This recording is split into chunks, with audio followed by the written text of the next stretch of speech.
Hey guys, it's Paul with VHScollector.com, and I'm finally making another video, and it is in regards to the new Wizard video re-releases. I've been wanting to do this video for a long time, but I didn't want to make the video until I actually had some facts, until I bought one of the re-releases, a website launched by Charles Band called WizardVideoCollection.com. So now, dissolved many years later, like 30 years later, I keep hearing from people that there's a groundswell of collectors for these, well, for VHS, old VHS tapes to begin with, since it's part of the early days of the home video industry, but especially these big boxes. Sure enough, these boxes that I haven't thought about for so many years, you know, in not good condition because they didn't stand the test of time so well since they're big. You know, they're going for $50, $100, $300. You know, I was like, whoa, there's like a crazy market out there.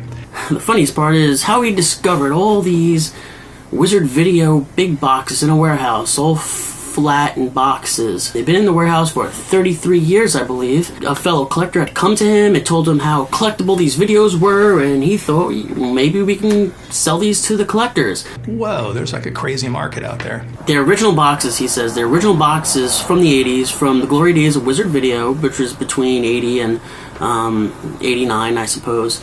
He's going to re-release them. The tapes he's going to have to reproduce in clamshells, but the boxes are original, he states. And what we found, which was super awesome, is about 15,000, 16,000 perfect condition big VHS boxes.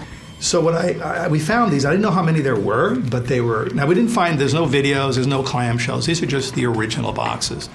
Of course I was skeptical about this, and there's a few reasons why I would be skeptical. Why is he only selling the popular ones? If you really found these in a warehouse, why does he only have the most collectible ones available for sale? For instance, where is Blood Brothers big box? Where is Snake Hunter Strangler big box? Where is Student Union big box? There's a bunch of big boxes. Where are those? Why does he only have the most valuable collectible ones on the site? So that just didn't make sense to me, that it's only the rare collectible ones that are for sale or going to be up for sale. Another thing, I looked at the boxes close up. He has really crisp pictures of these re-releases. Didn't make sense to me. The cardboard type, it just didn't match up, and the logos weren't correct on the box at all. If you go to my website, VHScollector.com, and go into the Wizard Library page, it has almost all of the Wizard big boxes, and if you go and look at them in numeric order, which they are according to their catalog number, the Wizard Video logo, not the strip on the bottom, because that changed from white to black over a period of time, but if you look at the Wizard himself, it's different. It changes. The changes are consecutive. For instance, maybe the first 10 big boxes will have a certain kind of Wizard logo, the next 15 will have a certain, so they're consecutive according to their catalog number. Some of the ones he was re-releasing, the Wizard logo didn't match up. Some of these videos I've never seen with that logo, ever. And I've been cataloging and tracking down all the different variants of all the different Wizard titles for a long time, and that just didn't make any sense to me. Why are these different? I mentioned this in the Facebook group. There was a big thread on it, and he actually responded saying they were printed by different companies. That doesn't even make sense. The company, what difference does it make what company is? They're just, you know, taking the original, like, images and just reprinting them just at a different print factory. Why would that logo change? It doesn't make any sense. So that kind of worried me, that these little details just didn't quite match up. Also, does he have the rights to re-release these films? He said he had perpetual contract.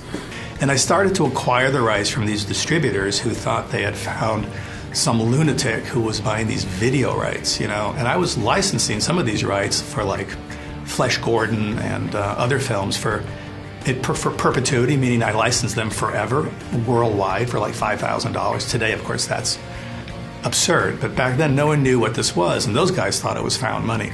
Okay, granted that might be true, but a lot of these movies he's licensed in the mid-'80s, or a movie like Dream Maniac came out in the late '80s. How would he have a perpetual contract for Dream Maniac? By that point, everyone knew how successful video was. Video stars started to pop up everywhere in the early '80s. I just can't imagine that he has a perpetual contract for all of these films. It just doesn't make any sense to me, and it shouldn't make any sense to any of you guys either, because Charles Band does have a little bit of a history with illegally or unlawfully distributing movies he has no rights to. For instance, some of you might remember that first Puppet Master box set years ago, the DVD box set that came out. It pretty much went out of print as fast as it came out, and the reason for that was because he had no distribution rights to those films. Paramount still had rights to those films. He had no legal right to release them, and they all had to be pulled, which resulted in that box set or those movies being out of print for a very long time. And also, in addition, in the past year or so, he's been releasing Grindhouse Collection DVDs, which are VHS rips of underground cult sleaze exploitation films. I feel like, in Charles Band's mind, he is going to release these movies and try to get away with it as long as he can until someone says something, and then he'll just cut him a check, cut him a percentage. That's his business model here, which I think is insane and just immoral or unethical business practices. A funny thing on that topic is that somebody on the official Wizard Video group on Facebook posted an email correspondence with Marizarki, the director, I Spit on Your Grave, and he told Marizarki about how Charles Band was re-releasing I Spit on Your Grave on VHS and whether he knew about it. And Marizarki said, no, I had no idea about this, he has no right to do that, and he's been bootlegging my movies since the 80s. I mean, this is from Marizarki himself, so he doesn't even know about this. He said he would refer it to his legal department, but Band actually responds to this, or whoever is representing Band on this group, he responds to that by saying, oh, we have the exclusive or VHS distribution rights for I Spit on Your Grave, and I can release it, which I thought was funny that he would even respond at all to that. I'd love to see how that turns out. Now, this all goes to show how sketchy Charles Band could be and why I don't trust this whole big box re-release thing on the website. So of course I was skeptical, and I knew that if I was going to find out definitively whether these were just reprinted or in fact they were original, I would have to buy at least one, which I did, and it was really difficult to click that press order button because it's $50 for the video signed, and $10 to ship it, which is ridiculous and crazy because this is just for a VHS. I've shipped big boxes for $3, $10 they charge me, and they think they could throw in I don't have it here, a free DVD of Troll, like that's gonna make anything better. It's a budget DVD. It probably costs $2. I knew that there would be one of two movies I could buy, a re-release that I could buy that would prove my point that these are re-releases, and these two are the last two Wizard big boxes, catalog number 90 and 91, Dream Maniac and Headless Eyes. Now these two are much different than all the other Wizard big boxes, the originals I'm talking about, because they were made with different cardboard and without tabs. Those fold-over tabs that went into the top flap and the bottom flap. It makes them unique amongst the original catalog of Wizard big boxes. So I thought, if he's smart, he won't release those movies because you can't, unless he could duplicate that cardboard and all that stuff. Headless Eyes was the one I bought. It's one of the ones that was for sale. Of the two, it's the one that came out first. And I'm going to tell you just straight out that these are not original, not by any means. Don't be fooled. Someone else posted a video of unboxing Oasis of the Zombies, and he says, oh, it looks legit, it looks real. It's not real. Look close up at the artwork, and it's not real. They look at the cardboard, they think it's kind of yellowed. No, I'm not buying that for a second. It could have been printed on old cardboard, or it could have just been the type of paper they used. It's not original. Compare it. Look up closely and compare it to the original boxes. These are not original, and I'm going to demonstrate that. Here is, I put it in here for now. This is a re-release of Headless Eyes. Now, I've had many of these pass through my hands over the past 7-10 years. Many of these Headless Eyes big boxes. For some reason, it's just one of those movies that kept falling into my hands. Here's an original. Now, it might be difficult for me to demonstrate this on the camera, but I'm going to make high-res scans and compare how different these are. This is the original here. Maybe I'll get closer up. There's a glare. It's not going to really help me, but where to start? Now, if you look close up to these images, there are no sharp lines in this. the white is off, and if you look close up, like I said, there's no details, no straight lines, and it's kind of fuzzy. If you look at the smaller text, for instance, on the bottom, great example, look at that small text. I don't think you're going to be able to see it really on the camera. Maybe you can right there. There is a distinct difference between the text. The text on the original is very, very sharp text. This, you could tell it's scanned. I've scanned so many video boxes, probably 10,000 by now. I have a lot of experience scanning these for the website, and I'm telling you, this is a scanned art. You can look up close and you can tell. They did an amazing job at reproducing it. I am certainly impressed, but it's not the original. It was probably scanned at a very high DPI. And you can look at the back. These gory images on the original are a lot sharper, has a lot more detail than the reissue. Now, another thing I mentioned before is a different cardboard type. Now, like I said, I've had a bunch of these, and I've never seen any Headless Eyes that were printed on a box like this. Not one. And I've had about 5. One of them I sold at Johnny Dickey at last year's VHS con.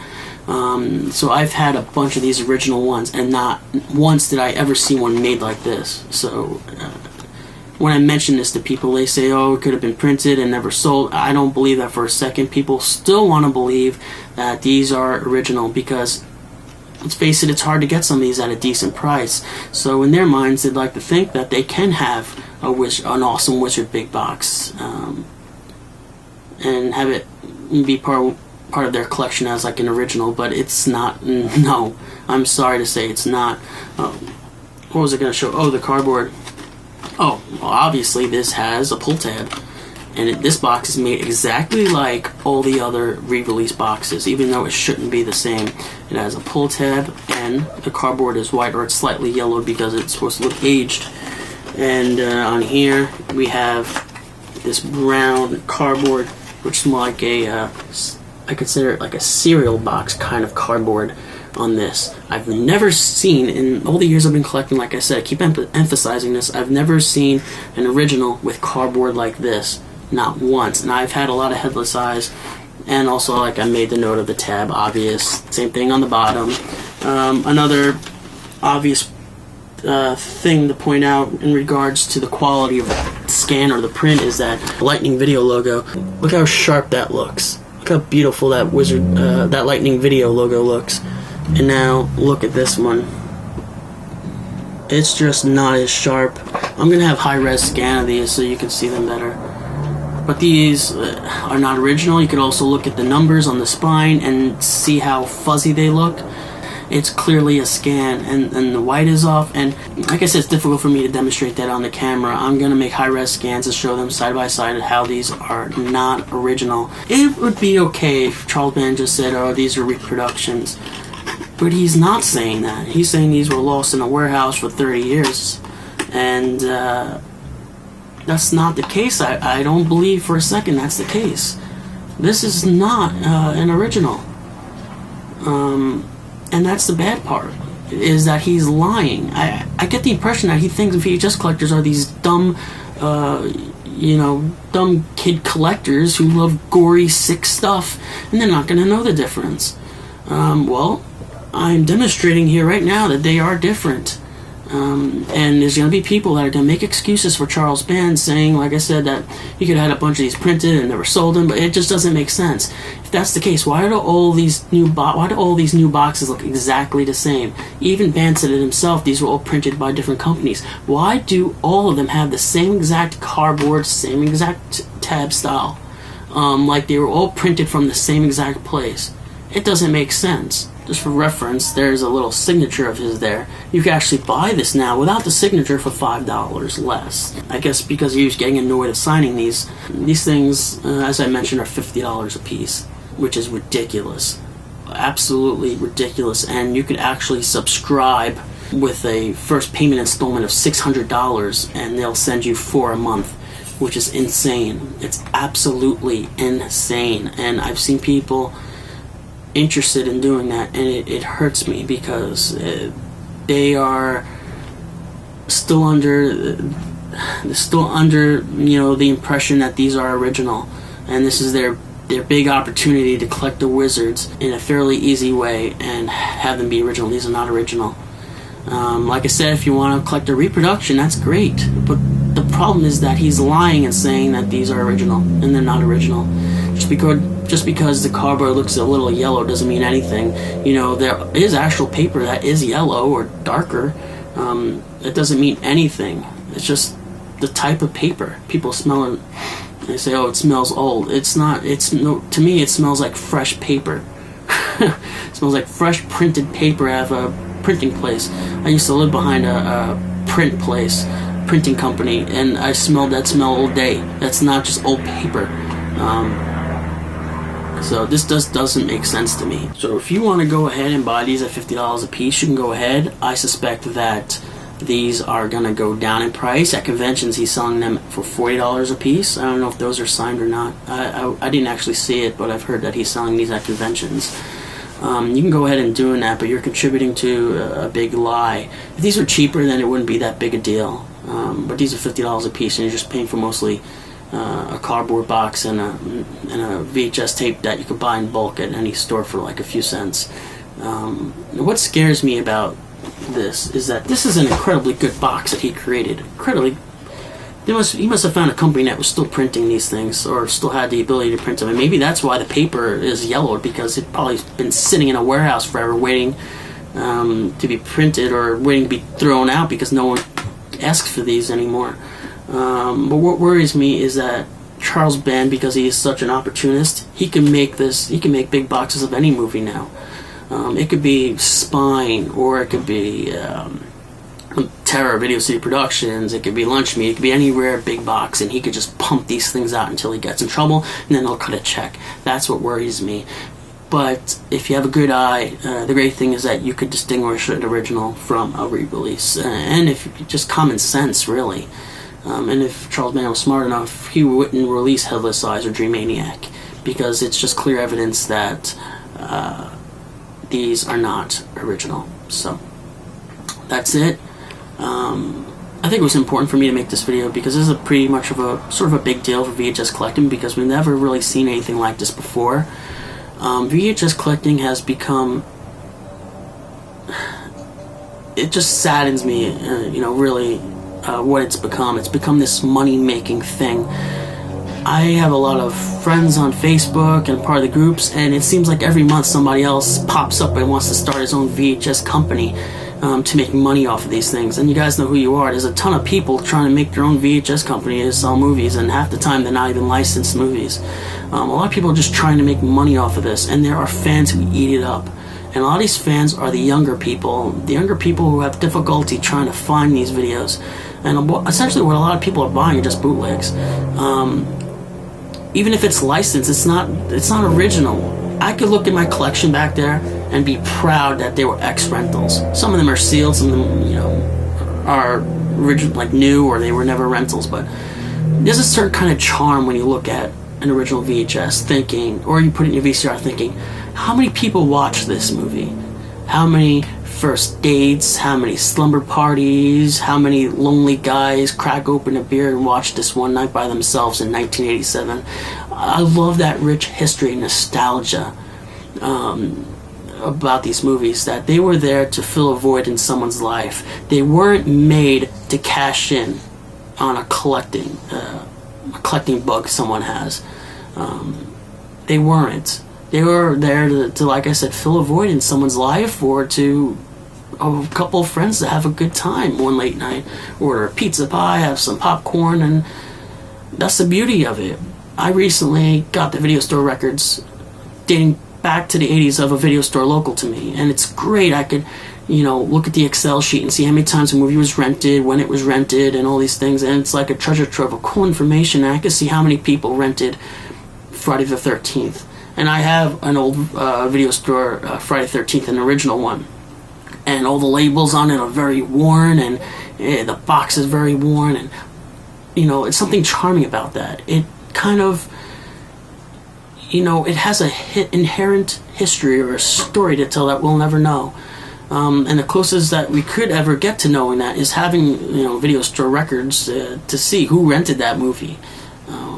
which, you know, I have, and it doesn't matter who rented it, but that it was rented, and it was in a lot of homes of a lot of different people for a variety of different reasons, mostly entertainment and to have fun. These new releases aren't that. These new releases are nothing but junk to me. I just don't find any collectible value in them, and it's really sad and sickening to see them go for so much money on eBay.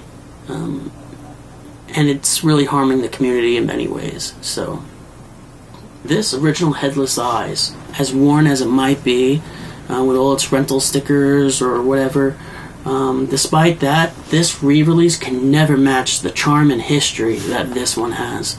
This was not made or intended to be a collectible or just sit on a shelf forever and not be viewed. Something like this, the re-releases are probably viewed a few times. These things have a history, a rich history that I love very much, and I'm always going to stick by this. So Wizard Video is the embodiment of all of that culture. I'm just getting on a tangent, but that's what I have to say about this Wizard Video thing, and I hope people are a little bit more educated about it now, and I wish that Charles Band wouldn't lie about it, wouldn't come out and say Lost in the Warehouse for 33 years.